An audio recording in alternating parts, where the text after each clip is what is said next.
At AIA Australia, we have the tools and support to help you grow your business. Available 24/7, our Business Growth Hub offers an online suite of resources such as marketing tools and help to build out your health and wellbeing proposition. If you're looking for a trusted business partner, chat to your AIA CDM today. Today, we're joined by a very special guest. He's the superstar of financial advice, innovator of the year, business of the year, legend of everything, including his own mind, James Millard from YOLO. Welcome, James. Thank you very much, Ben. That's second to none on introductions to me, I think. I aim to please. We've also got the lovely Naomi Christopher from the XY crew joining us, and a special thanks to our mates at AIA for supporting XY Lives. So today, look, we're talking all about blogging, and I think this is something that's becoming more and more topical as people come up with different ways to connect with their clients. So we're going to hear a bit of James's story. He started a blog a little while back, and dive into how it's worked, how he approached it. And what you can do if you want to move into this space. So, James, can you just give us a bit of an overview of how this all came about and how this fits in with your financial advice? Yeah, sure. So, mate, I guess we went to FinCon last year, and that was probably one of the big kickers for this. I guess my role, my experience has come from starting industry about 12 years ago. And growing fairly quickly into management roles. I was managing a lot of teams. Prior to that, we did a lot of travel, and I've always made that a big part of what I do. And then I kind of, in the corporate world, I kind of numbed a little bit, became the suit and tie, and it was all about targets, and I guess we kind of lost a bit of what, why I really did what I did. And once we kicked off YOLO, about 2.5 years ago, I guess it became so apparent that you can actually do this however you want. And then the blog, which only started about 4 months ago, I guess was an extension of trying to be a bit more authentic and really blur the lines between the professional and what I do in the rest of my life, so that I guess, people can just, it's all about building relationships. And I guess the blog was a bit of an extension of that. Fantastic.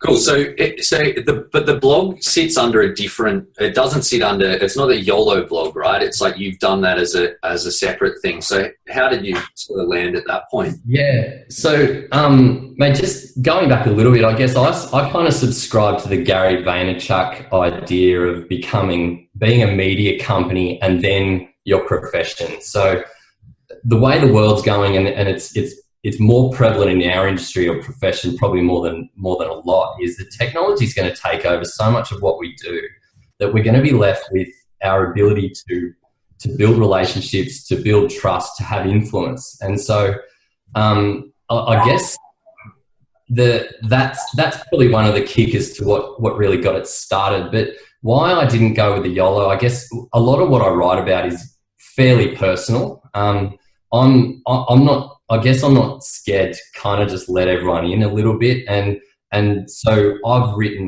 based the story, and the name of the blog is Sufficient Funds. That kicked off, I guess that was born a very long time ago when we were road tripping around America and had no money. Had the ATM slip with Insufficient Funds, thought it would be a good idea to start a t-shirt company.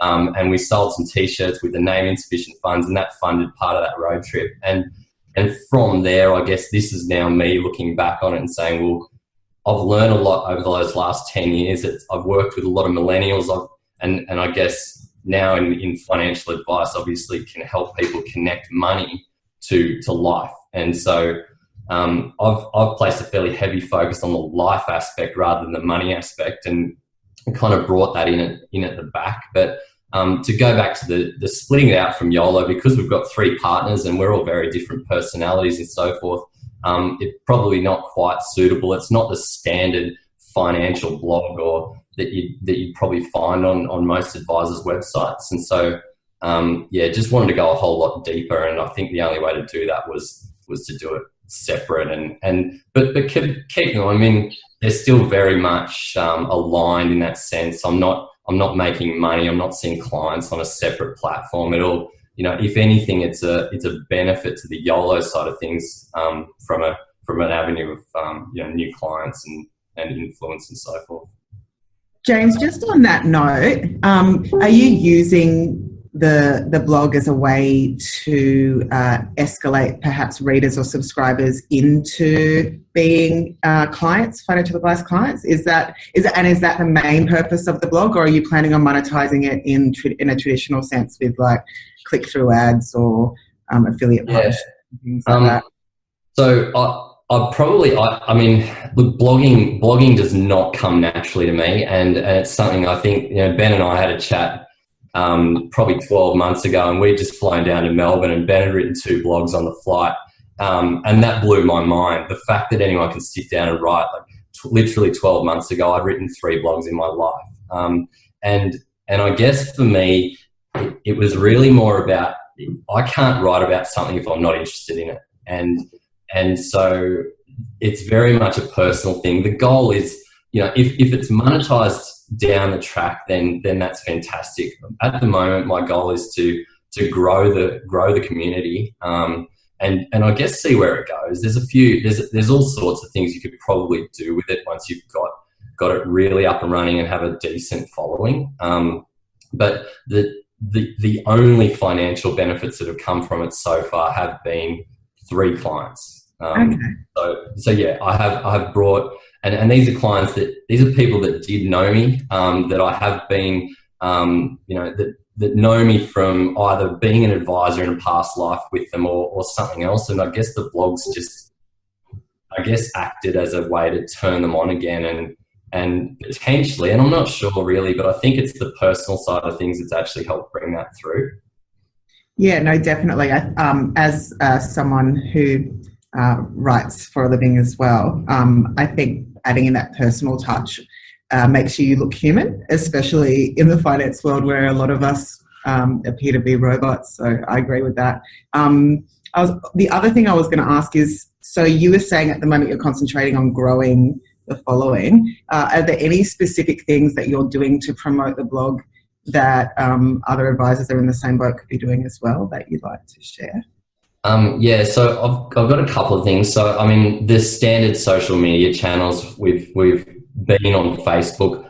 To be honest, and one thing we learned from FinCon is that blogging, if you're really going to get a blog going, it's about 20% creation and 80% promotion. And that's where I've massively dropped the ball. I've spent most of the time creating and I guess juggling everything else in life, and including running a business and starting a business and seeing clients. It's, you know, that's probably the area I've let go a bit. But Facebook, Instagram is just kicking off now, and we're kind of doing different strategies between the two. But the main thing is a weekly email. And so when I kicked it off, and this is probably a good note for anyone who's looking to get started, is MailChimp is a really, really easy way and a cheap or free way if you've got for sending bulk emails. So I started with MailChimp. I downloaded every single email address I could find, and took that from LinkedIn and Facebook in particular, and then anywhere else. Now, don't just go and auto subscribe everyone to your blog. That's illegal and won't make you any friends. But you can send them a one-off email. So you guys probably got it. I know you did. I know, I follow it. So did probably a lot of others out there. But that was a one-off email just saying, look, this is what I'm doing. Click here if you want to get interested, get involved. And so about 150 out of the 2,000 I emailed got onto it, and it's grown to about 200 since then. So very, very small list, to be honest, but I send a weekly email. It includes the blog link to whatever I've blogged that week. I've made it my mission to blog weekly, because if I didn't do that, I think I'd find it really difficult to keep it going. And so that's been the biggest challenge, the weekly blogging. But yeah, But then in that email, I just share a couple of other things, just some fun stuff like apps or articles I've found interesting. Try and keep it fun. I send it out on Sundays. It's called Sufficient Sundays. It goes out first thing in the morning, and I get goal there is just to hit people when they're at home and create some value. Cool. So what would you say, James, is the main purpose of the blog? I think, look, ultimately it goes back to that idea of being a media company. It gives me the ability to grow my influence and test that out completely separate to being a financial advisor. I don't represent myself as a financial advisor on there. And it's very heavily life focused, and the money I guess plugs in behind the scenes. So look, the main purpose I think is, look, for me, it was a challenge. I you know, as you can see, I'd never written in my life. I hated English at school. And this, I've taught myself that I can actually enjoy it. And it's one of those things where if you set it in the calendar and make it work. So that challenge initially was something that excited me. Coming out of FinCon, there are a lot of people making some phenomenal money doing this. So I'm not going to lie. If it turns into something that goes really well, then that's great. And I would like to grow an audience and you know, end up, I guess, potentially take that to a point where, you know, it gives me a platform to make a bigger difference. I mean, I know we all bang on about this stuff and it's fairly corny, but if you believe in the work you're doing and you can reach more people by doing it, I think I guess that's a goal from the blog's perspective. Yeah, awesome. Okay, love that. And so what do you write about? And you mentioned that you've got this lifestyle focus, but can you give us some examples of the sorts of things that you're writing about? Yeah, so it's one of the things, if you're going to blog, you really need to find that niche. Now, I've focused very heavily on young people, millennials mainly, and I guess some advice I got was create that avatar, have that one or two people in mind, and whether they're, you know, someone that you actually know or just a make believe, they've all got that certain, you know, whatever their problems are, whatever their goals are, focus on that and then write to that. And so I guess I'm looking back on my experience of, you know, whatever it might be, it's climbing the ladder in the corporate world, making the money work for you, but not letting that get in the way of actually living. And so it's probably, you know, there's blogs on there about how to have bigger adventures. There's blogs on there about how to link saving to actually achieving what you want, how to find the right mentor, all sorts of things that I guess are linked back to the experience that I've had. And I guess, you know, when I started this, I had no idea whether anyone would be interested in looking at it. And so far it's been incredibly positive. Which has blown my mind, and it's the only reason I've been able to. I think, you know, it was about 4 months ago. I think I've written 20 blogs in 21 weeks. I had 1 week off, but yeah, that wasn't the week your daughter was born, was it? I started to pass, if not unacceptable. I started with a buffer of 6. I wrote them all in January and launched it late Feb. She was born early March, and the 6 went to 0. So from 6, I didn't write a single blog in 6 weeks. Nice. And I'm still picking up the pieces with all my clients as well. Yeah, good. Family first. So I just got a question on that same topic from Dylan Big Daddy Martin, talking about, like, you know, having regular content going out to your clients is something that we all know can be rewarding, but how do you keep the content fresh and not repetitive? And I suppose more broadly, like, how do you go about choosing your content or what you're going to write about? Yeah. So the content specifically is, I plan it out. Tash, my wife, helps me a lot with this as well. She's very organized where I'm not so much. So it's we sit down probably once a month and just think about what it might be and how is it relevant to it. So the starting point for me the idea was I'd create the chapters in the book that I potentially wanted to write. and then start blogging to fill that. Now that hasn't necessarily been exactly how I've followed it, but it gave me a good starting point for finding things to write about. But the planning is the key, planning ahead so you don't sit down with a blank sheet with no idea what you're going to write about. Because I know I've tried that and it doesn't work for me. So having a good idea, but the key with content and keeping it fresh is you have to find something that you're interested in. So Dylan, mate, if you were going to do it yourself, I'd be going hard on the fishing and the lifestyle, and link that however you want to the money side of things, and that's what I'd be doing. Cool. So, look, I am keen to dive into the process that you use around this, but just another follow-up question. This one's also from Dylan, just around what your stats look like, open rates, read subscribers, that sort of stuff. Yep. So open rates started at, so I've got about 200 subscribers and they get the weekly email. Open rates started at about 75% and they're currently sitting at about 50. They dropped significantly just over the last few weeks, and so if anyone's out there that needs to find those, they'll be in your junk mail. I've had a few issues with that, but yeah, so just working through that sort of things. But what I'm told, that's pretty good. But I do understand that most people reading it actually know me, so they're probably fairly interested in it. It'd be a different story if I had a bunch of randoms that had signed up and potentially not really were newer to the story, I guess. So that's open rates. Click rates on the email, there's usually 3 or 4 links, the blog, an article, and something else potentially in the email. They're around 20% in total, which I've also heard is pretty good. But I'm only putting. Is that an effective click through, or is that the total click through is 20%? That's total click through. Okay. So that's awesome, because if you got 50% of people opening it and 20% of people clicking, that means you got 40% of people clicking, right? The people that opened it. Correct. Yeah. So at least clicking something. Yeah. And sometimes it's one person clicking everything, and I've got a few people that click everything every week. It varies. That'd be Tomo, I'd say.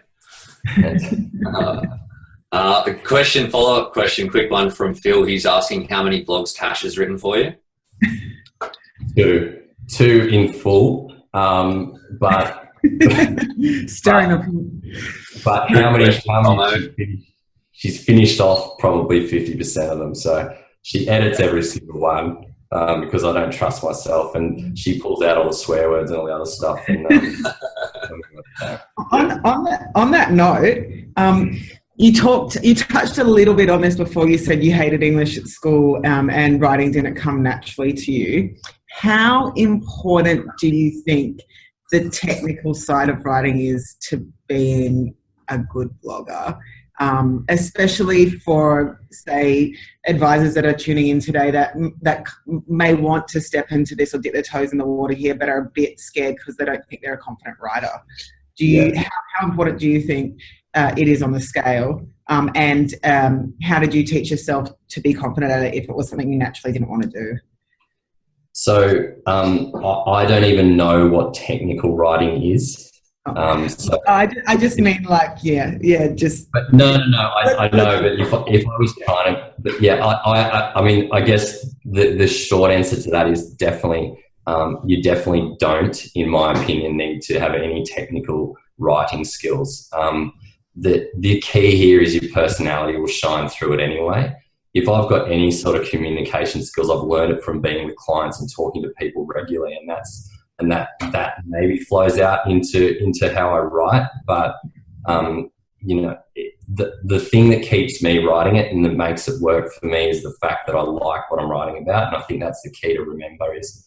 If you have something, and the one thing that we struggle with as advisors is that storytelling aspect. So, we've got the technical knowledge. It's fairly easy to sit down and write about what income protection is, but actually turning that into a story is the thing that you need to find if you're going to create the resonance that will build a platform, build the audience. So, I think FinCon's probably a good sort of, when you go to FinCon, you see that there's all these people and they're randoms, they're weirdos, they're writing, but they've got massive followings.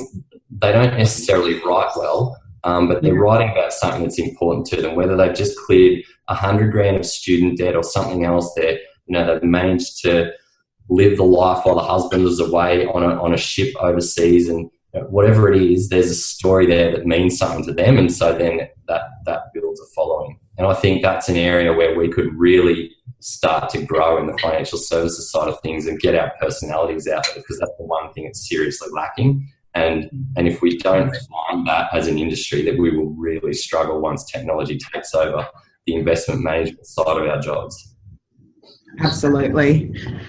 Yeah, you're 100% right. Actually, I think that's the whole transition of the financial advisor now into being more of a financial coach, or a client, like a relationship person versus just a pure investment manager. So I think, like Phil just wrote in the box, like he's been avoiding doing this stuff because he doesn't feel great at it. But I think the only way advisors will get that piece, that relationship piece, is just giving it a go. And it's cool to see. Yeah, I mean, personally that I read your blog and I love it. So whatever you're doing to give it a go is pretty damn good. So. Well, like, have you found, James, that so you've been doing it for 4 months, that you've improved? Because I know, like, I've been doing blogs, like, not weekly, but for about 2 years, and I feel now, after doing it, I found that the more time you get under your belt, the easier it becomes, and you feel like your writing gets better and your topics get more interesting. And are you finding that with yourself? Yeah, absolutely.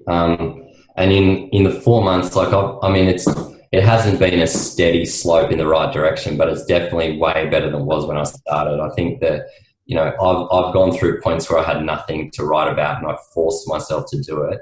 The way I do it is once a week, hopefully early in the week, unless the surf's good, is just literally sit down at 6 a.m., set the alarm, get up early, and smash it out. And sometimes it's done in an hour, sometimes it's 3 hours later and I haven't finished. But putting that one time a week in the calendar and then dealing with it if I have to later has been the only way that I've been able to make it work. And definitely. I mean, when I first wrote, I actually reread the email that I sent to everyone the other day, and I would have changed so much about that if I was writing it now.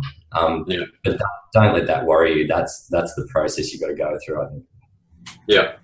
Oh, cool. So, in terms of the process, you mentioned before that you had this bit of a framework in terms of the content ideas that you wanted to cover, and then you're saying you put this time aside, once a week. Do you do, because I've heard a few people, they talk about using like an outline for the blog or a structure before you do it, or do you just do it start to finish in one go and that's it, it's done? That changes a little bit. There's no set process for me. Some people follow very strict processes. I'm not generally one of those. And probably the reason for that is sometimes I get halfway through a blog and it changes because something else came into my mind and I decided to go off on a tangent, and potentially out of that one, out of a half-written blog, I might actually have 2 or 3, and then I might just split them, park it, and go and finish one of them. So there's a fairly broad outline of what I want to do. Sometimes I'll start and actually literally write intro, put the points, potentially what ends up being subheadings, and then wrap it up, and then fill it out. But that's my go-to is have the idea in my head and just start writing. Yeah. Cool. But that may not work for everyone. Yeah, I think you find what works for you. I know that when I do it now, I try to just put dot points of the topic ideas, like how I want to structure it and what I want to cover. But you're right in that sometimes you get writing and you pick up on an idea and then you just go down a tangent and it's good. Well, at least you think it's good. So you sort of pursue it. But I find that helps, and I think that's a good point, that you just got to, You just got to find what works for you, and the only way that you're going to find it is by doing it as well. Like I know Phil Thompson, he was asking those questions before about doing blogs, and he hasn't really done blogging, but he's done probably more videos on financial advice than anyone else I know. And I know that he's learned a lot from the ones, and he makes fun of himself now with the stuff that he used to cover, super technical, little on the boring side, but still got results out of it. But now he's improved, changed the way he does it, doesn't use scripts now, all of that stuff. So I think that the takeout from what you're saying is that you just got to do it and then learn and improve and find what works for you.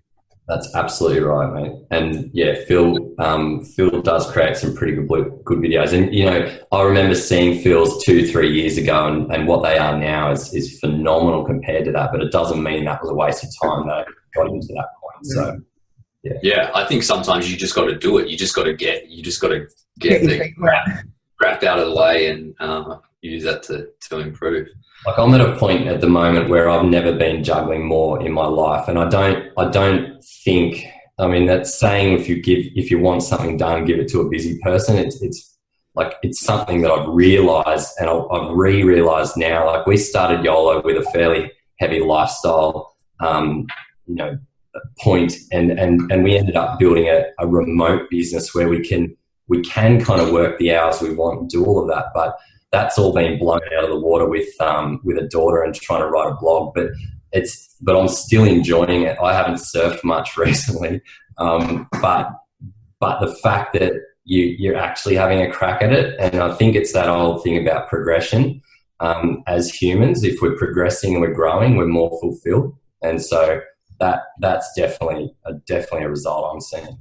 Yeah, awesome. Love it. So you mentioned before, like you block out this bit of time and then try to get through most of the blog. It takes you from 1 to 3 hours. We've got Amy, she's asking about how long it takes. Is that all the time that you would spend? And then what happens from there? So we started the blog on WordPress, and it's hosted. It's very cheap. You can host it through it. Like there's many of them. I use Bluehost. It's like $2 a month. It's fairly dodgy, but it works. WordPress is free. You buy a theme, and you get started. So from my process is I edit, or I start the blog in Google Docs. I then share it with Tash once I think I've finished it. She edits it a little bit, and then we chuck it straight into WordPress. I've started working through the SEO side of things now and trying to make that work a lot better for me. So there's a plugin inside WordPress called Yoast, Y-O-A-S-T, which basically does the basic work for you. It tells you where you should be putting more of the words. You choose the keyword that you're trying to write about. So that stuff's getting a little bit technical, but we go through that process. That doesn't take long. It's probably from taking it from Google Docs to actually publishing it in WordPress takes about an hour. So putting it in, getting the SEO right, maybe rejigging a couple of the headings or something, and then finding a photo, or maybe sometimes 2 photos, and then publishing. The photo side of things, I would, if you guys, I know you guys are probably all over this, but anyone out there, if you're not on AppSumo and their email list, get on it. They've got all sorts of good stuff that comes through that would be relevant in your financial planning business, as well as if you're starting a blog or anything else like that. But I got the deposit photos for, like, I think it's $39, and you get I think it's 150 downloads of any photo you want, and they've got thousands of photos. So anything we're ever looking for, it's very easy to find it, get the colors right, do all of that, and then publish it. Okay. So tech stack, are you using MailChimp for sending your emails out? So I started with MailChimp to send the one-off email. I've actually moved to ConvertKit. So everyone who clicked that link in the MailChimp email then went to a Lead Pages site where they put their email address in to actually opt in. That Lead Pages site was linked to ConvertKit rather than MailChimp. Now, whether that was the right decision or not, I'm still not sure. MailChimp is free. ConvertKit, I pay $30 a month for it.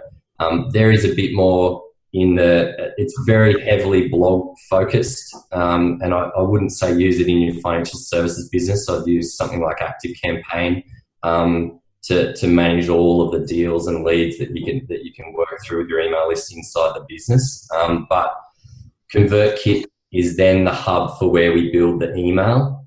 So the email that goes out weekly is done through there, and that gives you all the stats on open rates and click rates and who's forwarded it, all of that sort of thing. And then you can set up all sorts of good stuff in there that I haven't done yet, like the sequences of emails. So if I wanted to launch a product, for example, or do a 1 month money challenge or something like that, then I could start to drip feed that out through an email sequence to the right people.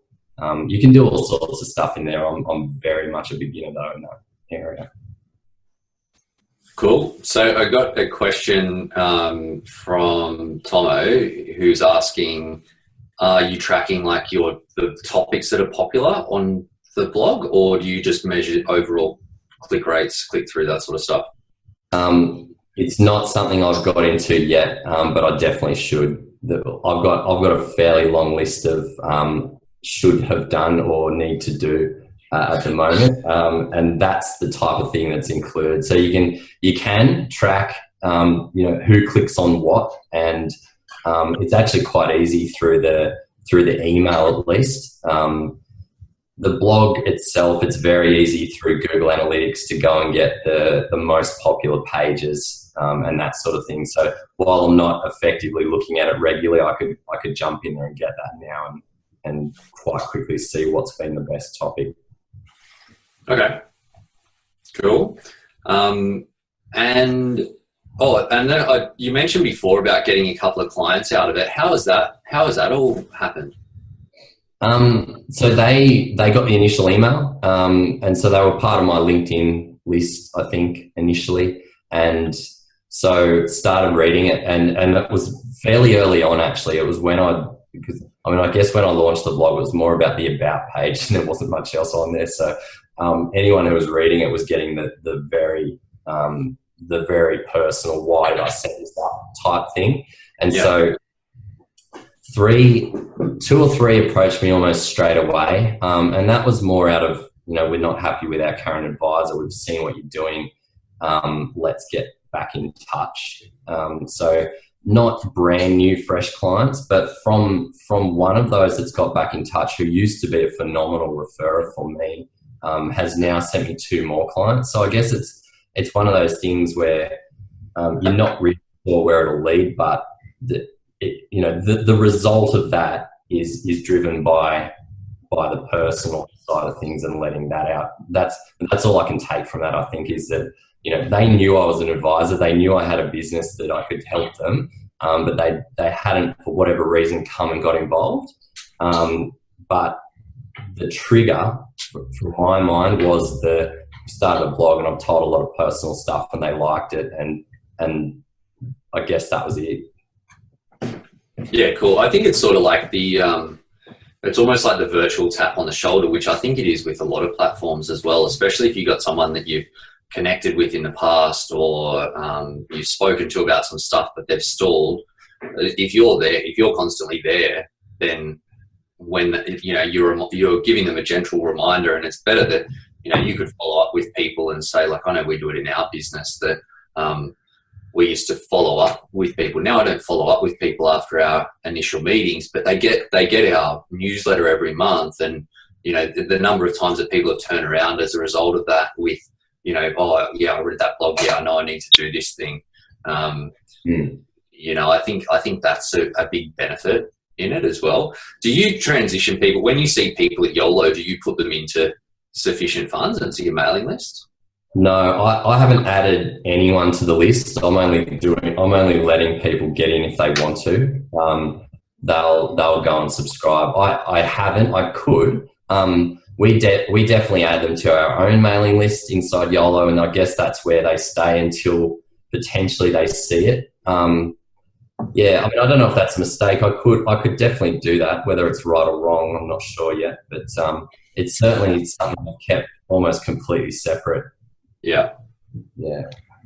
James, I've got a question for you. You mentioned FinCon before, and that there's hundreds of amazing people doing amazing things over there. And a bunch of crazy Aussies that are going to annoy everyone. And I cannot wait to be one of them. But the personal finance blogging space seems to be very crowded at the moment. Like, it's a really popular space. Everyone's doing it. Maybe not specifically in advice, but at a higher level in financial services or just personal finance, you're seeing a lot of it, especially with technology. What advice would you give the people listening today about standing out in that crowd? Because you're doing it really well, and I could list the reasons why, from a marketing perspective, why you're quite on brand. Because you're quite niche and it's this surfy, chilled out lifestyle thing, and it works really well. But for someone who's not like that, do you have any other tips for them? You really have to double down on what your story is, and seriously, I don't think my lifestyle or that side of things is potentially that attractive, but it's, well, maybe some of it is, but I think I focus on that because it's what I enjoy talking about, and I think you've just got to find, and it doesn't matter what it is.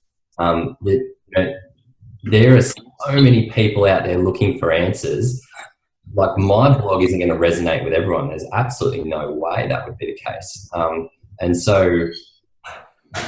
clearly it isn't, because it's not growing at any rapid pace. But it's, I think you find your own story. You've got to find exactly what's that passion. And, it doesn't have to be money. You can have a separate blog about something. People find out you're a financial advisor. They'll come there because they like you. It's not because you're telling them how to fix their savings account or credit card or where to invest. No one gives it. No one cares at all about the content from a financial perspective. The benefit is the fact that you're sharing valuable stories and you're passionate about something. So that's what comes through, I think, potentially from my perspective. And how I got to all that is I sat down. It didn't just come to me. I didn't one day think, I've got so much information in my head about this one sort of topic and thing that I need to write about it. It was sitting at FinCon and seeing all these other people were doing it, and then realizing that, if I sit down and plan it out, and that was what it was. There was no definite, I need to write a blog. It was more, well, what does this look like, and what could it turn into? And do I have the initiative and the motivation to make it happen? And I guess it was a test. Do you, like a personal challenge?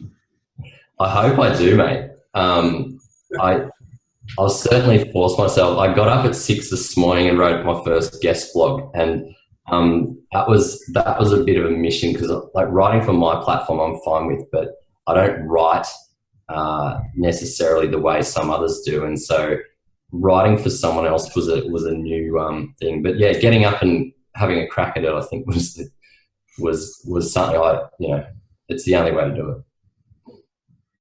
Nice. And so I've got another question here from Glenn James. He's just asking about if you I suppose it's probably a little early on in the piece, but have you thought about recycling content and just reproducing stuff that you've already covered if it's still relevant? Yeah, I mean, I've probably, at the moment, as close as I've got to that is, as I'm writing blogs, it might have 3 or 4 subheadings, and that one subheading's then turned into a bigger blog. I was writing about defining sufficient, and I think that's the blog that went out last week, and it's what is sufficient in your life, and I was talking about, but one of those is finding time. And right now I'm halfway through a blog where I'm stealing Phil Thompson's content and talking about his video where he talked about time being the most important asset. And so linking those two and I guess just expanding on those themes is probably as far as I've got into that at the moment, Glenn. But, I've recycled a couple of blogs I've written for other platforms, like one from YOLO that worked quite well a few years ago. I've adapted that and put it into it, but only because it made sense for the actual theme of it.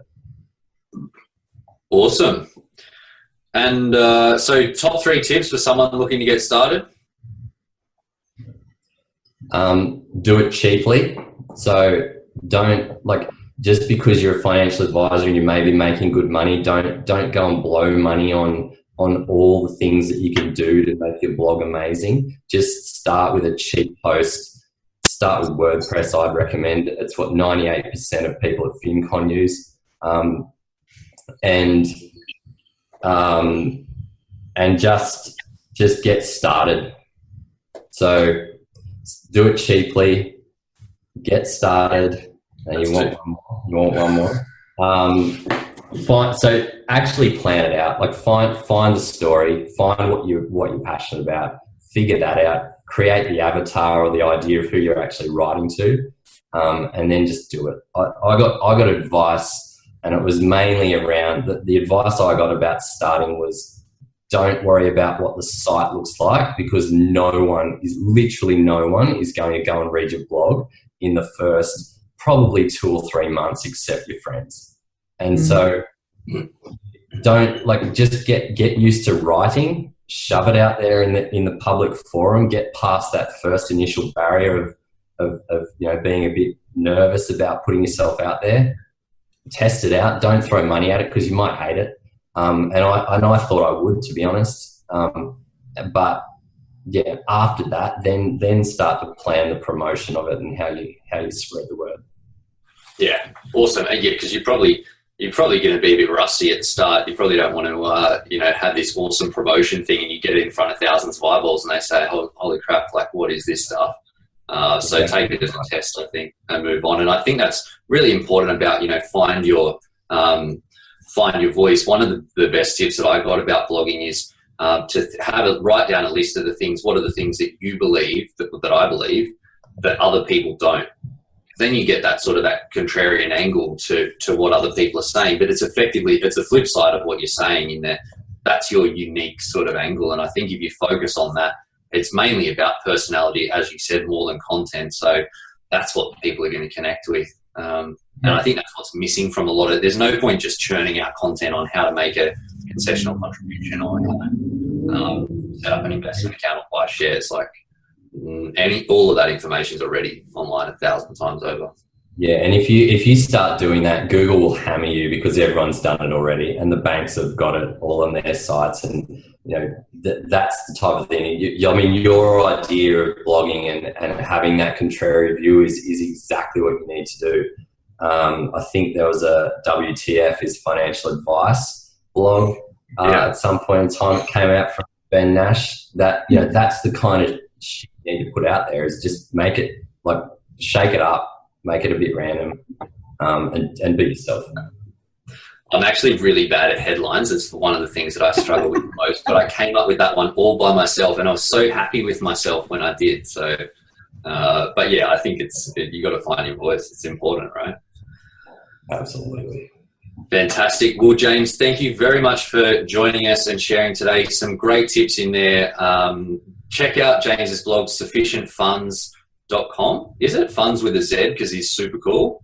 Yeah, funds with a Z because I'm a loser and I couldn't afford sufficient funds with an S because they wanted $2,500 for it. So sufficientfundswithaz.com. I like it with the Z. I think it looks cool. Well, we called our business YOLO, so we figured we could probably get away with it. Stick to it. There you go. Well, Team XY, why don't we see if we can double James' subscriber base? He's on 200, so I think we could probably give that enough. We can at least get him to 1,000. Come on, guys. Let's go. That would blow my mind. Yeah. So awesome, mate. Thank you. Really appreciate you sharing. Great to hear some great tips in there. I hope everybody's enjoyed it. Everybody jump on the line next week. We've got Chris Hockey, and he's talking about how to turn a one-man band into a national financial advice business. Should be pretty interesting. We've got the main man, Phil Thompson, back in the chair. So check it out, streaming live through the Facebook group, the XY Advisor Facebook group. And yeah, look forward to seeing you all there. Thanks again to our mates at AIA for their support of XY Live. Thanks, guys. Thanks for having me. Thanks, James. Bye, guys. Bye.